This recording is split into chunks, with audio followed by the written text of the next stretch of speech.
France Legault, bonjour. Bonjour. Quelle est ta fonction en éducation, France? Je suis conseillère pédagogique pour le récit. Qu'est-ce que tu pourrais suggérer aux gens qui cherchent à se développer professionnellement, on parle de formation continue, tout en conciliant la réalité entre le travail et la vie familiale? Bien, écoute, Jacques, j'aurais le goût de te dire d'abord de ne pas tout jeter aux poubelles pour tout recommencer. Parfois, on va en formation, puis on s'emballe, on voit des nouvelles choses, on a le goût de tout intégrer d'un coup dans notre pratique. Et c'est là où ça devient lourd. De tout faire d'un coup, on vient vraiment d'alourdir notre tâche parce que le reste des choses qu'on n'a pas changées continuent de faire partie de notre quotidien.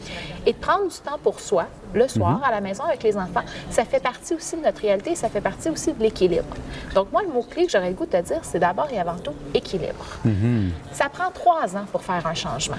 Donnons-nous le temps et donnons-nous le droit à l'erreur. On parle souvent de droit à l'erreur auprès de nos élèves. Oui. Donnons-nous le droit de faire des essais, d'y aller tranquillement, puis de dire, ça là-dessus, c'est trop. Je vais prendre une pause, je vais juste mieux y revenir plus tard. Donc, je pense que ça, d'abord et avant tout, ça serait vraiment important. D'utiliser aussi la force du groupe, Oui. de travailler en collectivité.